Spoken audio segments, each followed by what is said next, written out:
Hola, ¿cómo están? Bienvenidos. Hoy nos encontramos nuevamente en la Casa Idea Visual y hoy tenemos una gran invitada. Estamos contentos porque tuvo a bien acercarse a nosotros y darnos la oportunidad de platicar con ella. Ella es Janet Fernández y pues está aquí para platicar un poco de lo que siempre hablamos con tanta alegría, ¿no? Con tanto gozo, que es el cine independiente, el cine comunitario. Bienvenida, Janet, ¿cómo te encuentras? Muy bien, gracias. Contenta y agradecida que me hayas invitado. Pues el agradecimiento es mutuo. Qué bueno que nos diste la oportunidad de estar contigo el día de hoy. Oye, Janet, pues bueno, sé que te dedicas a esto del cine comunitario, por ahí he visto algunos de tus trabajos, ¿no? Pero me gustaría que te pudieras presentar, que nos cuentes más acerca de quién es Janet, cómo empiezas a dedicarte a eso. Sé que tu formación académica está pues desarrollada en el Instituto Nacional de Antropología e Historia, ¿no? Entonces, ¿nos quieres platicar un poquito de ti, cómo llegas a todo este cuento? Sí, claro. Yo tengo formación en historia y eso me llevó a trabajar en los archivos fílmicos y fotográficos de varias instituciones importantes, como lo que era el Instituto Nacional Indigenista, antes, ahora INPI, ¿no? Y que tiene un archivo muy importante, el Archivo Etnográfico Audiovisual, donde colaboraron cineastas muy importantes como Luis Mandoki, ¿no? Documentalistas como Juan Francisco Urrusti, Oscar Menéndez, que ya son personas reconocidas en el medio. Después de trabajar ahí, de colaborar, estuve trabajando en otros archivos fotográficos, sonoros, como la Fonoteca Nacional, y ya al final pues estoy en Cineteca Nacional, en el acervo de cine. Para mí eso ha sido una formación importante, entender las imágenes desde una perspectiva histórica. Eso a mí me ha enseñado desde el lenguaje audiovisual que antes se usaba al que ahora se emplea, ¿no? En los medios audiovisuales. Desde siempre me ha gustado la historia y contar historias. Mi formación básicamente me llevó a estudiar guión. Tuve la fortuna de estar con Javier Robles, el guionista que hizo Rojo Amanecer, Las Poquianchis, que son temáticas muy fuertes y que son pues ya historias o filmes importantes dentro de la historia del cine mexicano. Ignacio Ortiz, que hizo La Mujer de Benjamín, Michael Rowe, ¿no? Que Michael Rowe estuvo o está en la Escuela de Cine y Fotografía Comunitaria de Pogualiscali, que es una iniciativa que tuvieron en la alcaldía de Iztapalapa y donde también me he formado en la parte del guión, del audio, de la realización y de la actuación. También con un profesor que dio realización cinematográfica en la Cineteca Nacional, Exio Avendaño, y que me ha formado maravillosamente en la parte del lenguaje, porque es fundamental. Y bueno, me fui adentrando y sobre todo consideré como una persona que ya no está, ya no se cuece al primer hervor, ya estoy grande como para empezar esta carrera como realizadora, ¿no? Sobre todo también como en otras áreas, ¿no? Ya la gente muy joven es la que se mueve, ¿no? Y eso me llevó a pensar en que podía formarme como realizadora independiente y como guionista, ¿no? Siempre pensando, para mí siempre ha sido importante, ¿no? La parte de la cooperación, de hacer un cine colaborativo, porque el cine es así, si no hay comunidad, no se puede trabajar. Solo o sola no se puede. O sea, tenemos que hacer comunidad y qué mejor que el cine independiente, donde no haya otra visión mercantilista, ¿no? Que sea ya una visión más social. A mí me interesa lo social. Me interesa que las ideas que no se pueden plantear en un cine comercial, dentro de una industria, que lamentablemente en México no hay una industria. Realmente está acaparado por ciertos sectores, pero eso no quiere decir que haya industria. Realmente no se vive del cine, ¿no? O sea, sí se paga, sí hay series, sí la gente gana bien, pero que digamos, tener una industria como tal, yo pienso que no. Tal vez tú me puedas decir lo contrario, pero no. Entonces, sí creo que es importante abrir estas alternativas y que se puedan ver desde otros enfoques, desde otros espacios. La pantalla siempre va a ser la que signifique el cine, ¿no? Que es ver las imágenes en pantalla grande, que llegue la gente y que entre a ese proceso, ¿no? De ver cine de manera colectiva. Eso es maravilloso. Pero también hay otras alternativas, desde difundir nuestros materiales en los hospitales, en los restaurantes, en las redes sociales, en los TikToks, hacer series por capítulos, ¿no? Eso es como lo que a mí me llevó a pensar en esta parte. Y porque me interesa contar historias vistas desde la marginalidad, tal vez, ¿no? Que es lo más padre, ¿no? Más enriquecedor, Sí, ¿no? poder levantar la voz, ¿no? A estas cosas que de repente pues están ahí, todos los conocemos, pero que nos es difícil hablarlo abiertamente, ¿no? Y me parece que, como bien dices, la pantalla o la cámara pues es una gran herramienta para poder expresar todo esto que a veces no podemos o no nos atrevemos, o a veces hasta no queremos, ¿no? Porque pues estamos intimidados, yo creo que socialmente, y socialmente lo digo desde la casa, ¿no? Desde la familia, ¿no? El cómo voy a decir esto y qué va a pensar de mí mi mamá o mi papá, o qué va a decir el tío que abusó de alguien, o qué va, ¿no? Entonces me parece que tienes mucha razón en ese sentido, ¿no? Que sea una herramienta que puedas utilizarla a través de los diferentes medios que hoy estamos pues repletos, llenos de esa posibilidad, ¿no? De, como bien dices, ¿no? Segmentarlo para a lo mejor meterlo en pequeños capitulitos donde puedas levantar la voz, ¿no? Y bueno, voy a regresarme un poquito. Hablabas de que has estado trabajando en varios archivos, ¿no? Fotográficos, videográficos. Me interesa hablar del primero que tocaste, que es el INPI, ¿no? ¿Cómo funciona un archivo ahí? ¿Cuáles son las características de los materiales que están en resguardo bajo este instituto? ¿Qué es lo que ven ahí? Originalmente esos materiales se fueron creando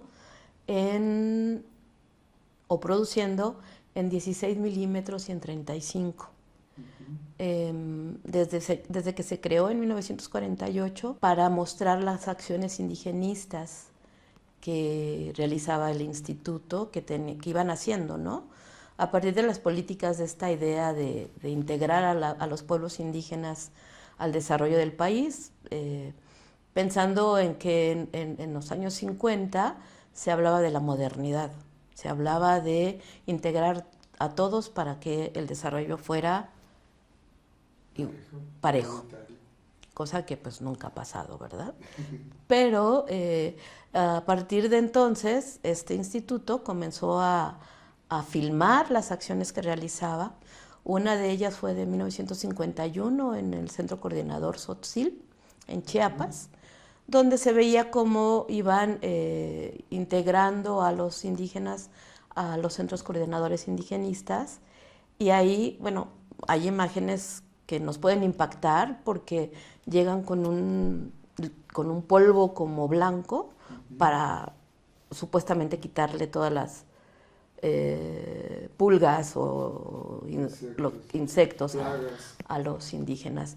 Hubo acciones educativas, de salud, ¿no? Pero pensemos que en aquel entonces, por ejemplo, un indígena no podía caminar por las calles de Chiapas, tenía que bajarse de la banqueta y solo los mestizos y los blancos podían caminar por ahí.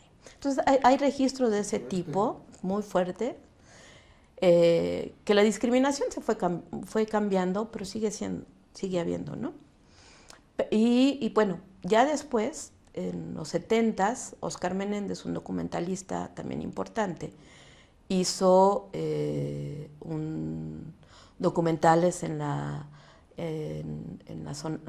zona de Guanajuato, y Nacho López también, un documental con esta política de integración, hizo un cortito que se llama Todos somos mexicanos, donde también se ve todas estas acciones indigenistas de aquel entonces, y que bueno, pueden ver en el instituto, ahí en el INPI, ¿no?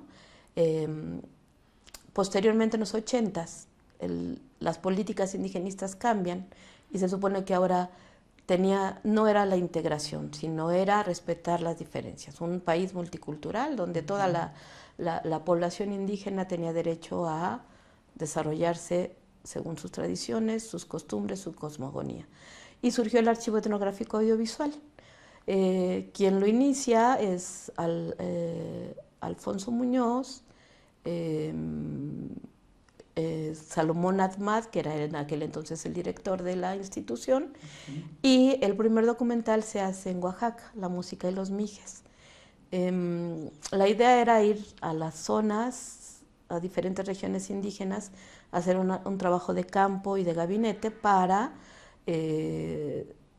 tener la idea de qué es lo que se tenía que hacer, abordarlo desde las problemáticas particulares de cada región. Ahí se hicieron, por ejemplo, de la música de los mijes, hablaba sobre la importancia de la música de banda en las zonas mijes, ¿no? Que es una tradición muy importante dentro de esta región. Hay músicos que también han migrado a la ciudad y ya conozco músicos que están en la Filarmónica de la UNAM o estuvieron en la FUNAM, ¿no? Que son músicos importantes, ¿no? Que se han desarrollado de otra manera. Pero bueno, eso es una de las áreas. Otras eran aspectos socioeconómicos, el problema de las presas, ¿no? Cómo modificaban el hacer una presa en un área, cómo modificaba la vida de los indígenas, ¿no? Y pues bueno, se desarrollaron 56 documentales etnográficos que hoy representan una parte importante de la historia del cine documental en México, y que junto con el INA también hay otros materiales importantes en ese sentido. Después de eso hubo un proyecto en los 90 de transferencia de medios audiovisuales, donde se capacitaba a las comunidades para hacer cine documental. Ya no era desde una perspectiva o una óptica de fuera de su comunidad, sino ellos mismos se apropiaban de los medios y hacían sus documentales. Sin embargo, creo que es muy importante aclarar que la línea o las políticas indigenistas sí han marcado la visión, no solo de los que no somos indígenas, también los indígenas, ¿no? Ahora hay otras perspectivas, que eso me alegra mucho, porque hay cineastas indígenas que ya lo abordan de otra manera. Las cosas han cambiado desde el movimiento zapatista para ahora, hoy día, las visiones sí se han modificado, y eso me alegra mucho. Hay un Ángeles Cruz, ¿no? Que hace un cine distinto y que con una visión muy personal, que a final de cuentas es lo que buscamos los cineastas, tener nuestra visión personal. Pero esa visión personal tiene que ser con una perspectiva, siempre lo diré, social, ¿no? O sea, el verdadero cine se hace de esa manera, creo yo. Por eso me interesa el cine comunitario, el cine colaborativo, ¿no? Claro, pues es que ahí me parece que también, siendo una de las artes más completas, ¿no? El cine, creo que ha podido diversificarse, ¿no? Y saber que, pues sí, está este cine, pero pues también está la industria del entretenimiento, ¿no? Y es ahí donde, pues también existe esta posibilidad de poder también contar otro tipo de historias, ¿no? Que a lo mejor sean las que te cuenten algo divertido, algo triste, algo de terror, ¿no?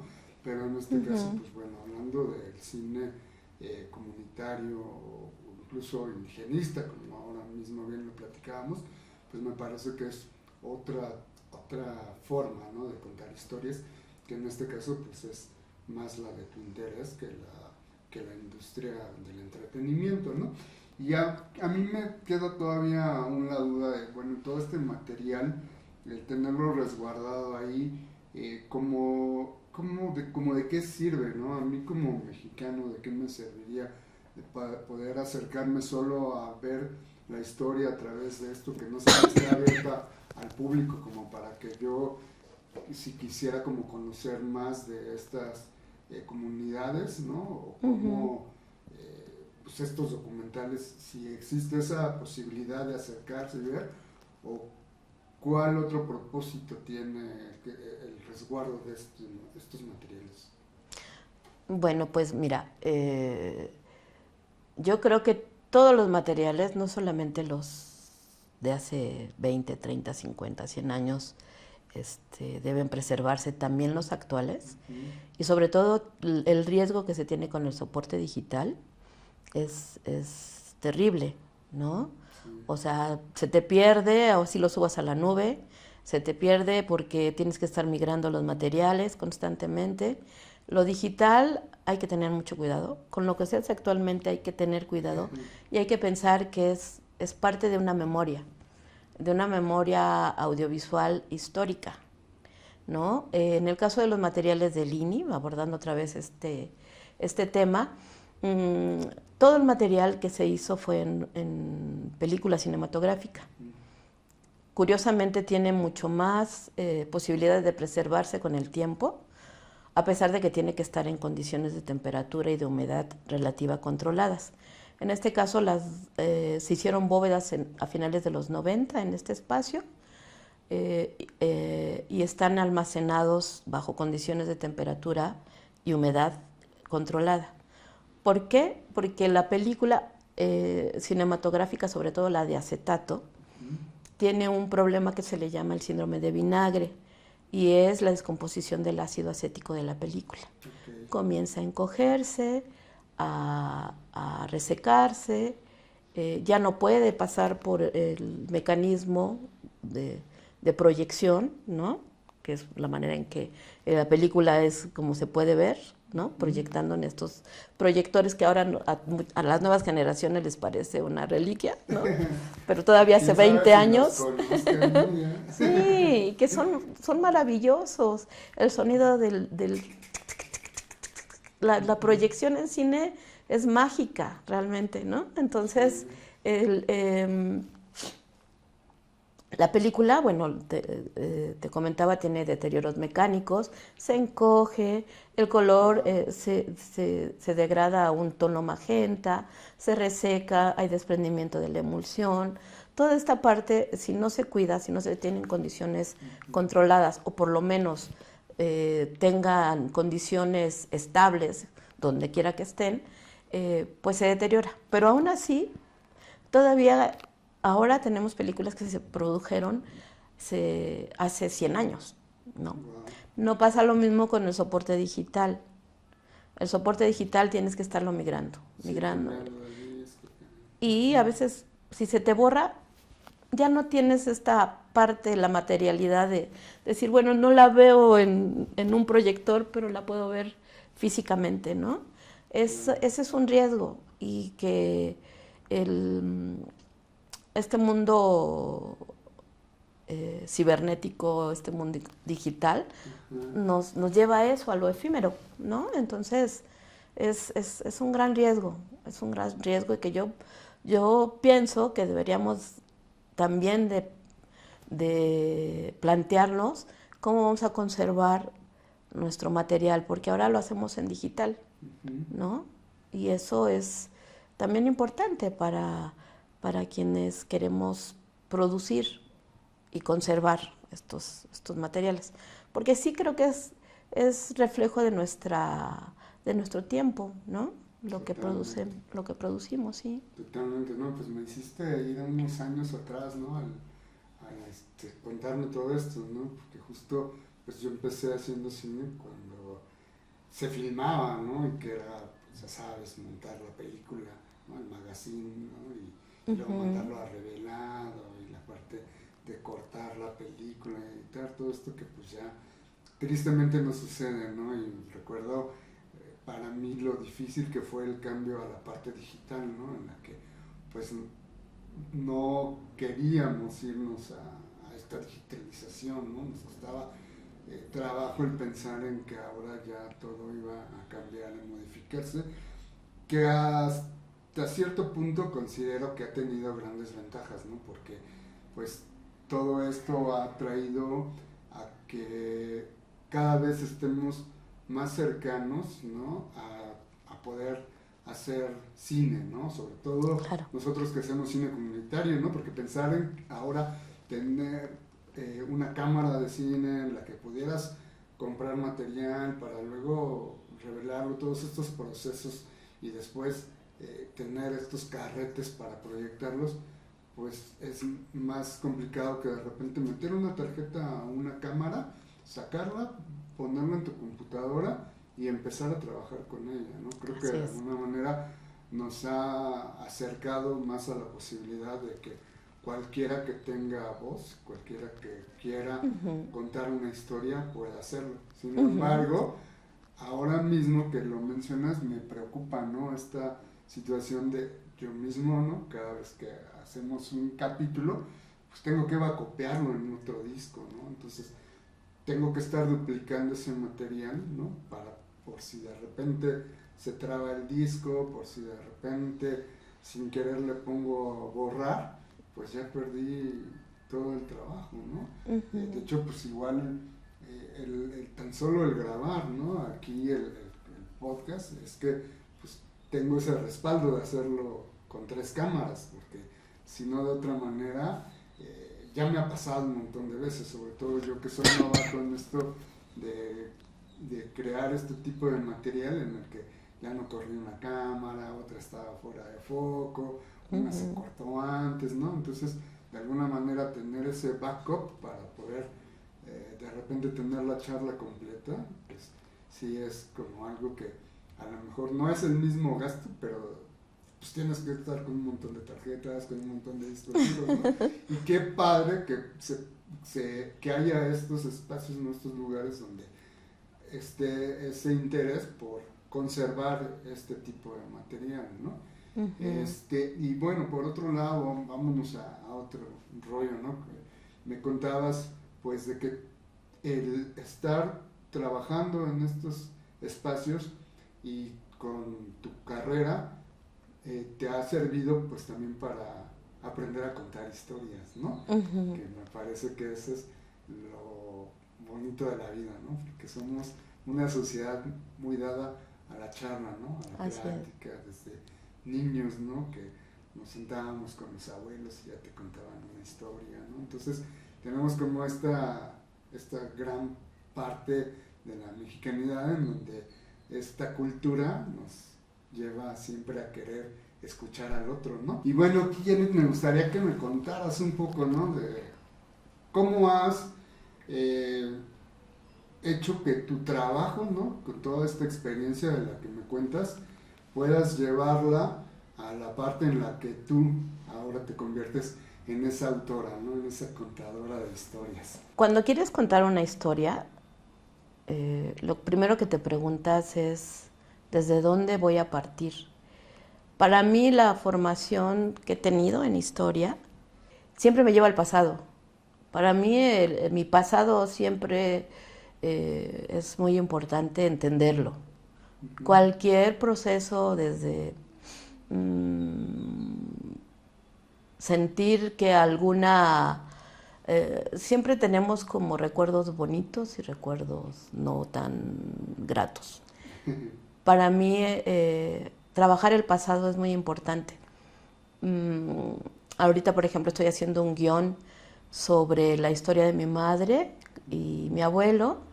Ella tuvo Alzheimer, ¿no? Ok. Y a partir de su Alzheimer fue descubriendo su pasado, un pasado que tal vez sin esa enfermedad no hubiera podido entender, ¿no? Ujú. Entonces estoy tratando de entender esa relación madre-abuelo conmigo. Siempre es como autobiográfico, o al Qué menos a mí me ha interesante. pasado. Siempre he querido hacer historias donde yo sea como el sujeto de donde parte, Ujú. sin que yo sea La la protagonista. protagonista, porque yo creo que a nadie le va a importar Cualquier que cuente mi historia, historia, ¿no? Pero sí la esencia. Yo creo que detrás de cualquier historia debe de haber la esencia de una emoción, un sentimiento que te guíe. Y ujú, para mí es importante trabajar esos procesos, ¿no? Entonces, la historia de mi abuelo, mi madre, conmigo y cómo me determinó ahora, que yo creo que es esta parte que traigo en el ADN, en la sangre, ujú. ¿no? Mi abuelo fue comisario ejidal, de hecho lo matan cuando mi madre es pequeña, le toca ver cómo Uy, pasa eso y fuerte. todas las implicaciones que tuvo ella y su familia al quedarse solas, ¿no? Por ejemplo, me contaba que en el momento que dejó de estar el hombre que luchó por las tierras en ese lugar, en Sinaloa, en Ujú. una parte de Sinaloa, deja de estar, los hombres le piden que ya no puede quedarse con las tierras, los parientes, hermanos, tíos, le piden a a mi abuela, perdón, Ujú. que ya no esté, que no puede tener esas tierras porque no puede llegar un hombre diferente a trabajarlas. Esas circunstancias que para mí determinan la historia de vida de mucha gente, la mía, la de mucha gente, me gusta como trabajarlas en ese proceso, ¿no? De entender cómo eso influyó y determinó la manera de actuar de mi madre y cómo eso determinó la manera de actuar mía. Y por eso para mí toda esta parte de trabajo colectivo, comunitario, es muy importante porque pues, tuve un abuelo que luchó por eso, una madre que también luchó por esa parte y que me gustaría reflejarlo como una historia que es importante, ¿no? Para muchos. Y, y esa es la manera en que yo abordo los temas que quiero tratar, desde esta parte histórica, pero también emocional, estos eh, conflictos internos que tenemos muchas veces por alguna circunstancia que nos haya llevado a pasarla mal, ¿no? Ujú. Pero Claro, bueno. pues es que justo bien como decía un maestro que tenía de dirección, este, casi que todos los que nos dedicamos a escribir y a dirigir y a contar historias, pues empezamos casi con lo que está en nuestro entorno, ¿no? Con lo que conocemos.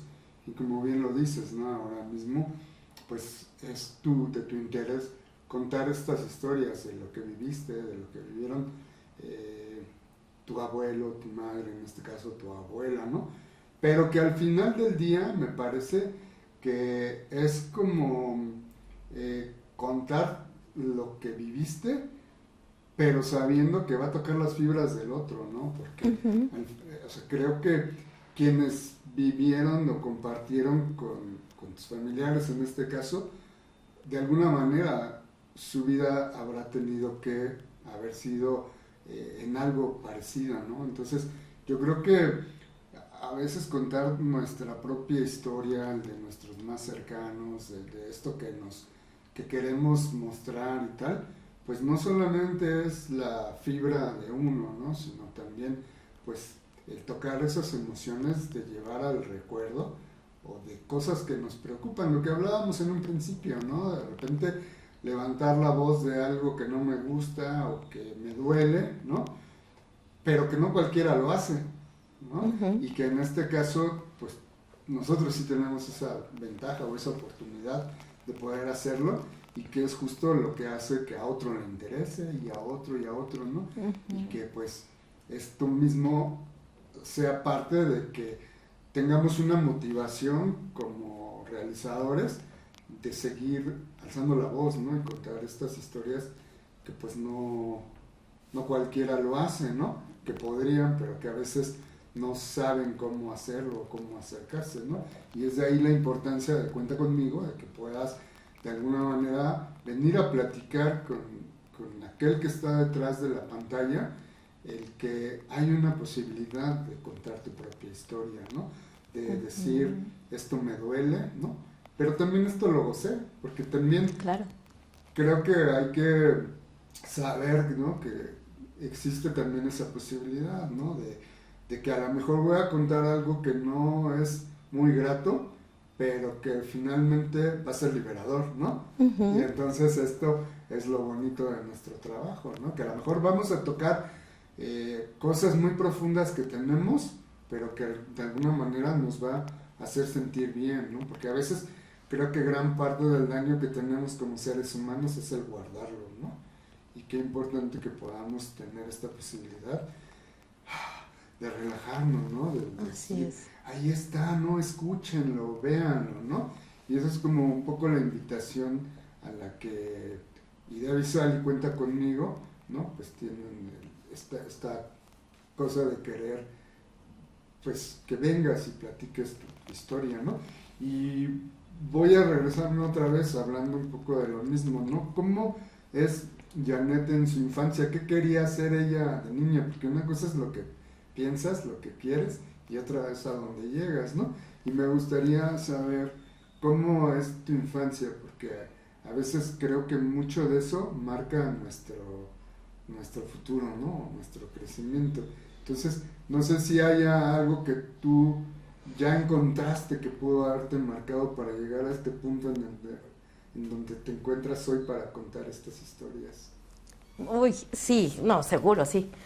Sí, yo desde mi infancia, bueno, mi madre decidió que teníamos que vivir en México. Yo soy chilanga, pero pues mi familia, mi hermana mayor es de Sinaloa, y decidió que teníamos que vivir aquí, en la Ciudad de México, para tener un desarrollo diferente. Te digo, hay historias que marcan. Ella dijo, no, yo no me quedo en el lugar donde en algún momento dijeron, mujeres solas no, no son dueñas de su espacio ni de su tierra, ¿no? Okay. Entonces, nos trajo a la ciudad. Mi padre tenía que trabajar, tenía un negocio de muebles en Morelos. Entonces, pues hubo ausencia paterna, pero la materna estuvo presente y siempre con esta tendencia a salir adelante, a hacer a pensar en colectivo. Yo me acuerdo que mi infancia era ir a ver a los Cletos, ¿no? Al teatro también popular, ¿no? Mi madre me formó en ese sentido, ¿no? De ver teatro, a ella le encantaba el teatro. Entonces íbamos al cine, ¿no? Y a los 8 años vi los samuráis de Kurosawa, que no entendí mucho, pero me marcaban, ¿no? Me marcaban. Y también había una parte en la que era como un poco aislada, ¿no? Y me gustaba mucho imaginarme escenarios en la sala de mi casa. Con esta influencia del teatro de mi madre, ¿no? Sí. Pero me imaginaba cámaras. Escribía historias, hacía obras de teatro cada 10 de mayo con mis vecinitos, ¿no? ¿Pero creadas por ustedes o guiados por...? No, creadas por nosotros. Sí, yo los dirigía a mis 3 vecinos con los que lo hacíamos. Invitábamos a las mamás y les hacíamos sus sándwiches, sus aguas, y actuábamos en la sala, ¿no? con canciones de Cricri, Con nuestras eso puestas de... musicalizada. Sí, Ajá. entonces, los mosquitos trompeteros, y éramos los mosquitos, y bueno, Interesante. pues éramos niños, ¿no? Y en ese sentido ahí esas eran las historias que creábamos, muy sencillas, pero a mí me gustaba, siempre desde niña me ha gustado esta parte, ¿no? De hecho, en algún momento yo le dije a mi madre que quería ser cineasta, Ujú, que estudiar cine o pintura, ¿no? ujú. Siempre la imagen estaba presente. Me dijo, eso es de ricos, porque tampoco. Y yo, pues bueno, ¿no? Pero siempre mi línea fue contar historias, por eso me metí a historia, ¿no? Ujú.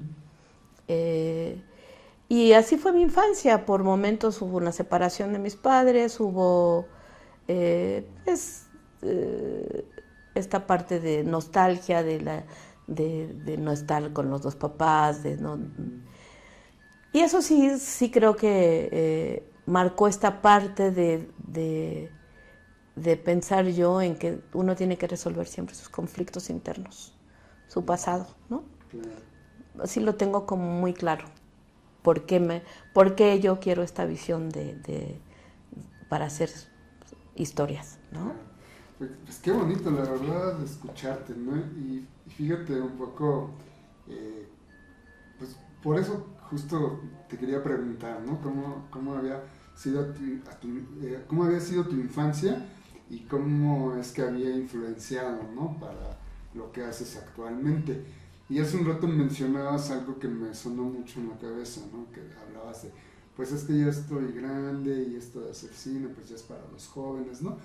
Y yo considero que pues estás en el mejor momento, ¿no? ¿Por qué?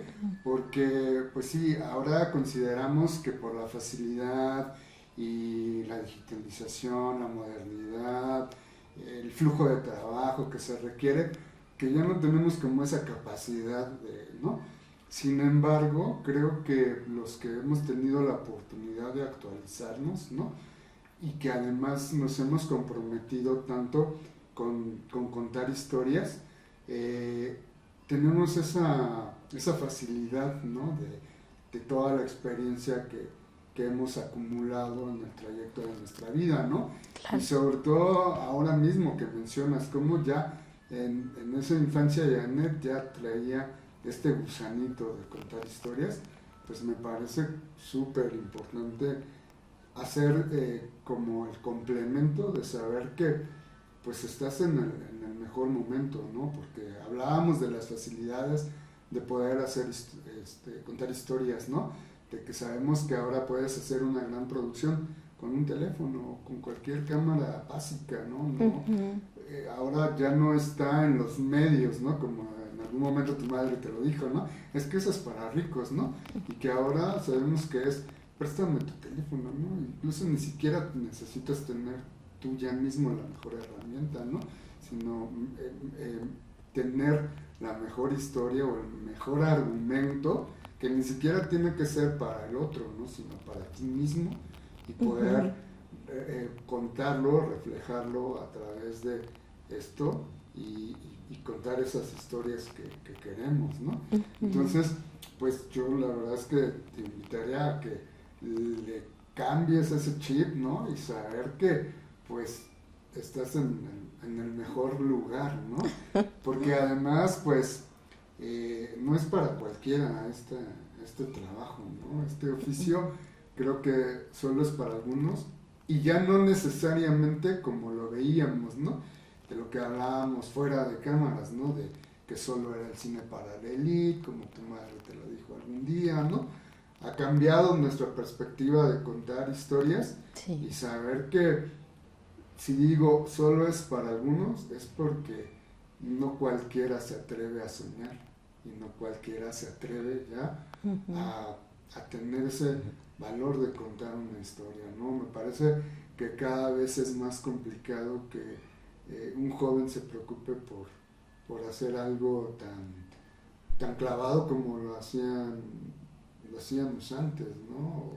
O tomar esa seriedad, ahora ya es más como de tratar de verme en las redes y de llamar la atención por ahí, ¿no? Ujú.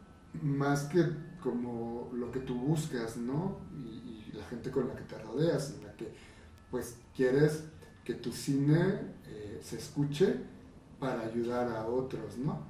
Y en primera instancia, como hablábamos un poquito hace rato, quizás para incluso ayudarnos a nosotros mismos a contar eso que queremos que los demás oigan, ¿no?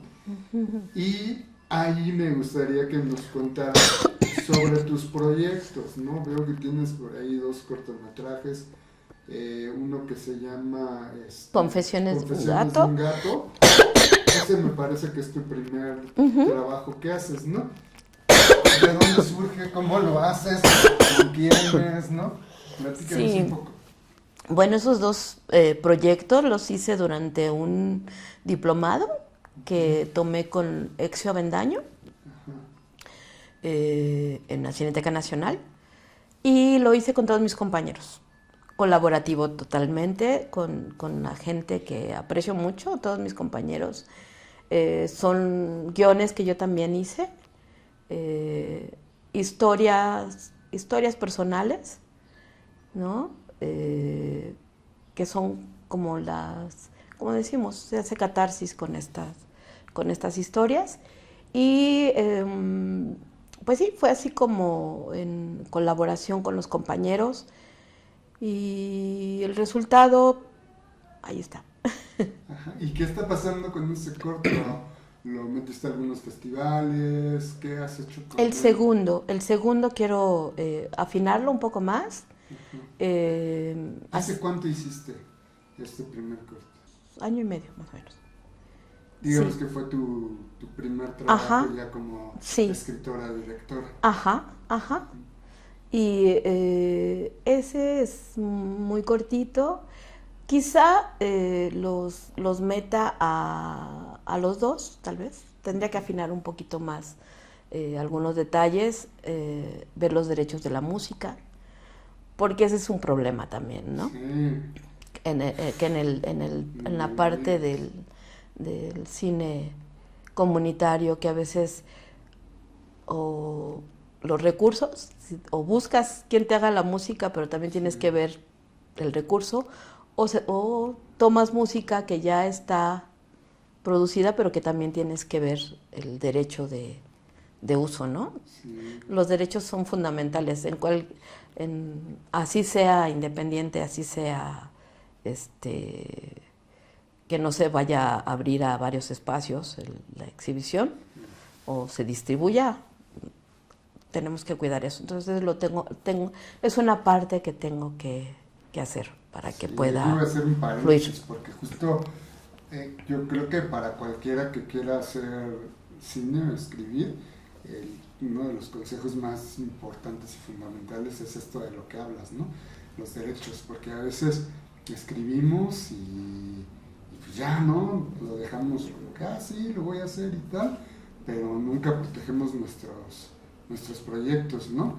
Y pues creo que sí es como básico que pues quienes quieren empezar a meterse a esto, pues que lo tengan súper en cuenta, ¿no? Que además es muy fácil y no es muy caro, ¿no? A veces nos gastamos más en otras cosas, cuesta 355 pesos Así es.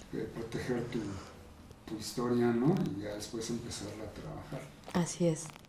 Y luego entonces viene la historia de... Yo soy Hilda, tú eres Seba. Es un proyecto final de un diplomado que se hizo en Cineteca Nacional. Es la historia de 2 hermanas que vivieron circunstancias distintas, ¿no? Entonces la idea era, después de la muerte de la madre, las 2 hermanas se ven después de mucho tiempo y descubren que son distintas, pero que al mismo tiempo hubo momentos de unión, solidaridad, amor que las une, ¿no? Y esa es la historia. La intención era como hacer una reconciliación, yo de manera personal, con situaciones así, ¿no? Qué padre, pues qué chido la verdad poder justo lo que hemos hablado, ¿no? En este capítulo, tener esa oportunidad de que puedas tú misma observar desde afuera lo que viviste desde adentro, ¿no? Y que pueda ayudarte, pues como bien dices, a hacer catarsis y de repente pasar a lo que sigue, ¿no? Porque, pues qué gran ejercicio el que haces, ¿no? De poder expresarlo desde la parte artística, ¿no? Y yo quisiera preguntarte, ¿qué es lo que sigue? ¿Ya tienes algún proyecto en puerta que estés trabajando, algún guión, algo? Sí, pues sigo trabajando el guión de mi madre, mi abuelo. Necesito hacer un trabajo de campo, ir al pueblo de donde son, Sinaloa, que ahorita está un poco peligroso, ¿no? Sigo trabajándolo, no quiero llegar al tratamiento 100, ¿no? Porque hay quienes dicen que hacen muchos tratamientos de guión, no, quiero tener un buen guión, ¿no? Trabajarlo este año y en algún momento sí buscar algo como recursos que me permitan hacer un largo, ¿no? Okay. Pero mientras estoy participando con compañeros, ¿no? Quienes me inviten a colaborar desde la asistencia, la producción, pues yo estoy dispuesta, ¿no? Porque esto es un constante aprendizaje, o sea, uno tiene que aprender de los otros, uno va a un llamado, ¿no? A ver cómo trabajan los demás, a colaborar, a entender desde la iluminación, la cámara, ¿no? Eso para mí es muy importante, es muy enriquecedor, por eso creo en el cine colaborativo, creo que todos aprendemos juntos y pues me sigo capacitando, estoy en la escuela de Powaliscali. Este año me voy a abocar al guión, a trabajar muy bien el guión y buscar, tal vez un largo suena ambicioso, pero un corto sí, sí, me retracto. Un corto, sí, un largo ya sería demasiado. Tal vez más adelante, ¿no? ¿Por qué no soñar? Pero yo creo que no suena nada descabellado y yo otra vez te haría la invitación, ¿no? Porque, o sea, no necesariamente tendrías que a lo mejor dirigirlo y producirlo tú, ¿no? Porque a veces es que luego eso es lo que nos detiene, ¿no? Creo que quienes ya tenemos un poco de experiencia de la implicación de dirigir un proyecto, ¿no? Pues dices, no, ¿cómo voy a hacer un largo? Qué miedo, ¿no? Y todo lo que implica, y la parte económica y tal. Pero a lo mejor un guión, ¿no? Que alguien más lo dirija. O sea, yo creo que tienes como esa ventaja, ¿no? Vuelvo un poco a lo que hablaba del cine, ¿no? Como arte, pues que es la más completa, ¿no? A veces a mí mucho lo que me detiene es lo que hablabas, la parte musical, porque yo puedo hacer muchas cosas, pero música... Claro. Pues no sé qué es do, re, mi, fa, sol, la, si, ¿no? Pero de ahí en fuera, pues muchas veces, yo tengo un par de proyectos que están ahí detenidos porque pues, no tengo música, ¿no? O sea, hay quienes colaboraron, hicieron una parte, pero necesita tener algunos cambios y tal, pues ya, ¿no? Está como ahí parado hasta ver si por ahí alguien dice, oye, yo hago música, pues bienvenidos, para eso también es este espacio, ¿no? Entonces igual, justo, te invito a que pues, aprovechemos estos espacios y saber que pues, por ahí habrá alguien que le interese tu proyecto, ¿no? Y claro. Que sí es viable, que sí es posible que hagas un largo, ¿no? Claro. No necesariamente dirigiéndolo, ¿no? Pero que desde ya, como cineasta, y que es lo que hemos venido hablando, pues que no rompas tú misma tu propio sueño, porque querías llegar desde niña, traías eso, ya estás aquí, no te limites tú misma ahora, ¿no? Claro. ¿Qué es lo que haces actualmente en la Cineteca Nacional? Desde que entré a trabajar ahí, estuve viendo toda la parte del monitoreo de las condiciones ambientales de los acervos. La Cineteca tiene 6 bóvedas, 5 para material fílmico y una para material iconográfico, que es material de fotografía, carteles, objetos tridimensionales como proyectores, vestuario, ¿no? y hay que estar monitoreando en qué condiciones están, no debe de modificarse nunca para su conservación, ¿no? La temperatura y la humedad. También el diagnóstico del material de acetato y también actualmente estoy colaborando con el director del área, Edgar Torres, en trabajos que requieren ver los materiales de archivo, que es algo importantísimo, porque hay muchas producciones que solicitan material de archivo, que es algo que es ya muy frecuente, ¿no? Y que hay como que ver, para terminar sus proyectos. o que usan material de archivo en sus... ¿Qué es como más para documental esto como o pasa en general? para documental, pero también en ficción han llegado a utilizar material, ¿no? Que a Y veces es difícil, carísimo, volver a, no sé, encontrar los coches de esa época, ¿no? Y cosas así, me imagino. así es, y también pues los usan de referencia para ver cómo era el vestuario cómo de era esa el vestuario, época. cómo era, que es muy interesante, porque esas películas de época, sí, creo que se cae la historia si no haces un trabajo de investigación importante, ¿no? Oye, Pero, perdón que te interrumpí, ¿cómo funciona? O sea, yo, por ejemplo, como cineasta que quiero contar algo de los 70s o los 80s, ¿tengo que saber qué película era o me puedo acercar y alguien me orienta a decirle, oye, mira, mi historia trata de esto?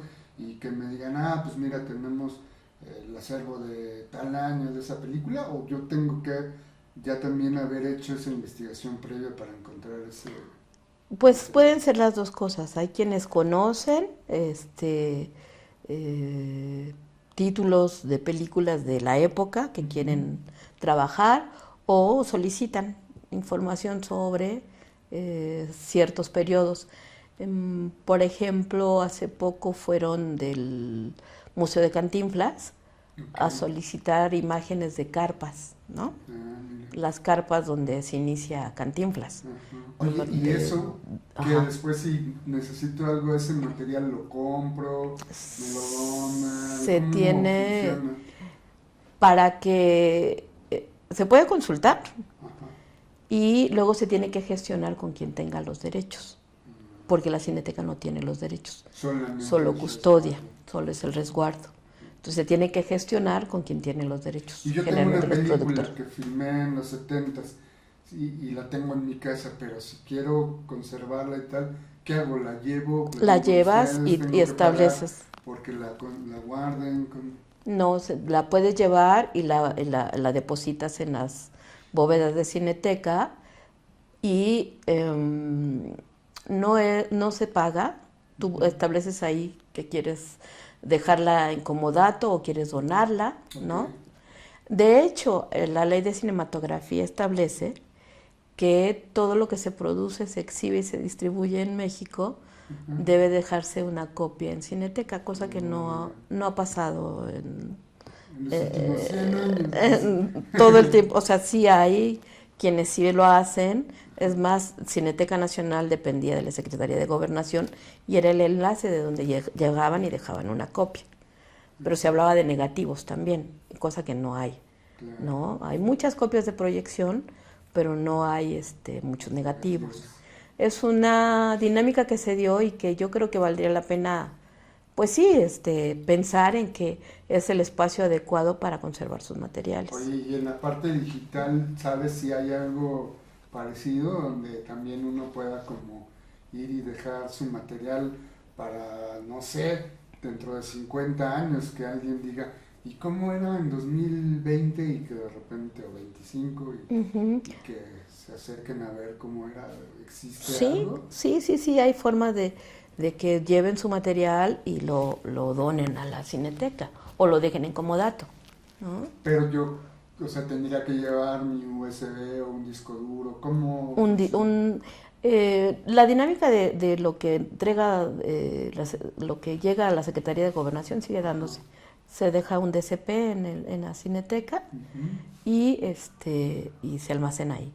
el proceso digital, la verdad es que no me toca a mí esa parte, desconozco muy bien Sí, cómo cómo es el funciona. proceso, ¿no? Pero, ahí sí les quedó mal. Qué padre, qué interesante todo esto que me cuentas y ahora mismo pensaba, ¿no? Mientras que platicábamos, pues que me encantaría acercarme a la Cineteca y pues conocer a quién se encarga de esto, ¿no? Para que nos platique los procesos, porque vamos a regresar un poco a lo que hablábamos al principio, ¿no? De repente, ¿qué hago con mi material, ¿no? ¿A dónde lo llevo? ¿Cómo lo preservo, ¿no? Ujú, Siempre corro el riesgo y me ha pasado, ¿no? De que de repente tengo por ahí un par de cortometrajes que pues el material desapareció, ¿no? Y que luego digo, ay, me hubiera encantado hacerle, ¿no? Ahora que, como lo que decías hace un ratito, ¿no? Y pienso hacerle a ese corto esto y tal, pero ya no tengo el material porque ya no tenía discos duros y entonces pues, o para comprar otro, entonces tuve que borrarlo para guardar el siguiente, ¿no? Entonces ujú, estaría padrísimo que pues conocer eso y también hacérselo saber a la banda que nos claro. escucha aquí, Ujú, porque a lo mejor algo que yo filmé, hablando de cine comunitario, de cine colaborativo, ¿no? ujú, Que de repente sepamos que hay un lugar a donde recurrir porque a lo mejor no tengo los recursos completos para poder hacer mi cortometraje, o como bien decías, mi largo, ¿no? Que nuestro material pudiera resguardarse pues para, no sé, futuras generaciones o así es. incluso para compañeros que de repente buscan material, ¿no? Para terminar su corto, su largo. Ujú. Sí, yo creo que, mira, yo sí, no es la parte que a mí me corresponde en Cineteca, pero me comprometo a pedirle a mi director, de hecho, Ajá. de acervos, que pueda dar una plática sobre esta posibilidad, ¿no?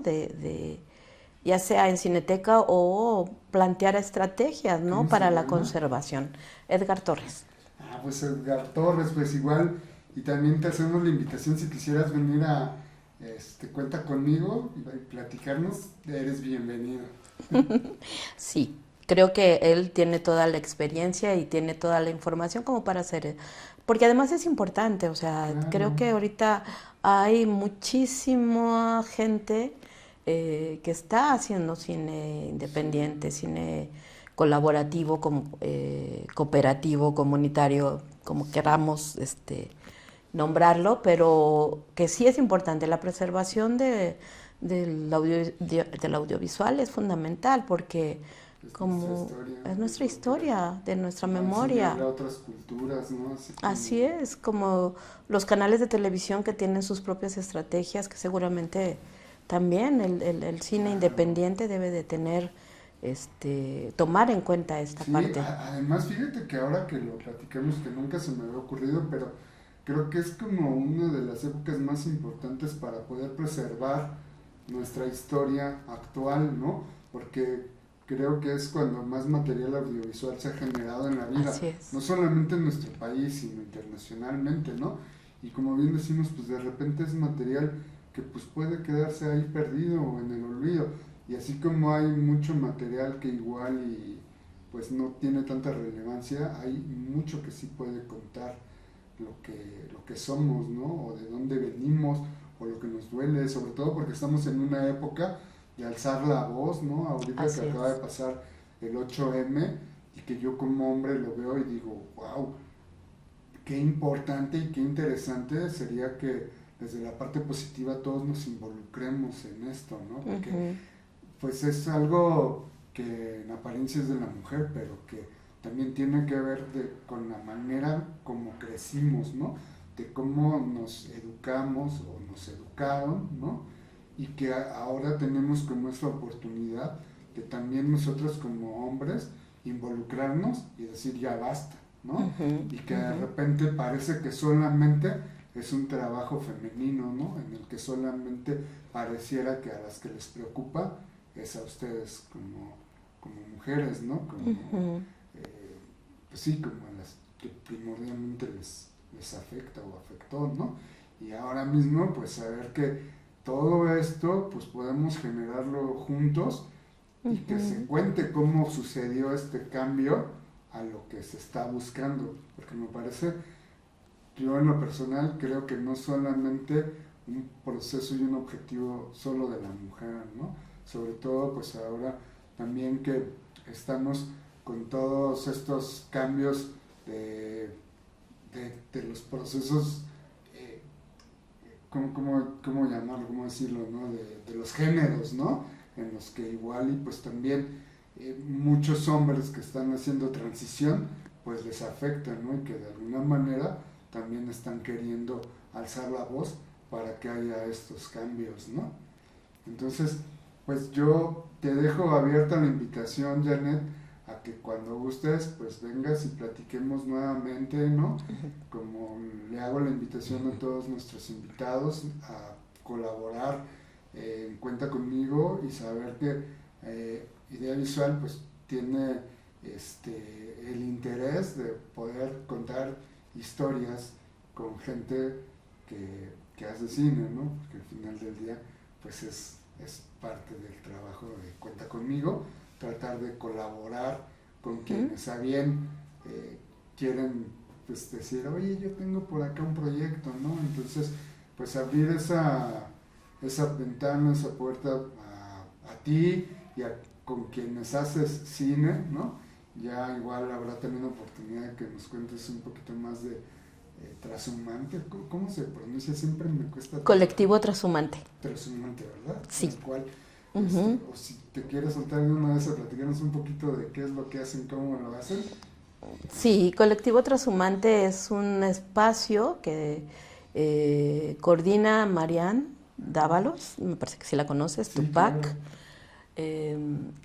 Y con ellos se han creado espacios, con Gaby también, de un cineclub ahí en Belisario Domínguez, en la coordinadora del CENTE, en la sección 9, y se han hecho, se están abriendo espacios para talleres, y en algún momento pensamos hacer como un clúster audiovisual, donde se abran espacios de capacitación, pero también espacios colaborativos para producir en comunidad, ¿no? Esa es la intención. Perfecto. Pues mira, tenemos ahí algo en común, ¿no? De hacer cine colaborativo, comunitario, en el que cada quien desde su trinchera está buscando cómo ser apoyado y apoyar a los demás, ¿no? Y pues bueno, me da mucho gusto haberte tenido aquí en nuestra casa y qué interesante plática. Me encantaría que pudiéramos volver a charlar más adelante y traerles un proyecto que pudiéramos a lo mejor haber logrado en comunidad, ¿no? Ya sea tuyo o de este lado. Claro. Ojalá que en algún momento podamos coincidir para compartir nuestra experiencia en el set y sobre todo presentarle a quienes están detrás de esa pantalla, pues un trabajo en conjunto y pues nuevamente extenderles la invitación a que si tienen algún proyecto y que de pronto no tienen el equipo o no saben con quién o cómo hacerlo, pues que se acerquen y de este lado pues está todo el interés de poder colaborar y participar. ¿Nos quieres dejar alguna red social donde podamos encontrar tu trabajo o si alguien está interesado en preguntarte o acercarte a ti, cómo te buscan, dónde te encuentran? Les dejo mi correo, sanorofe91@gmail.com.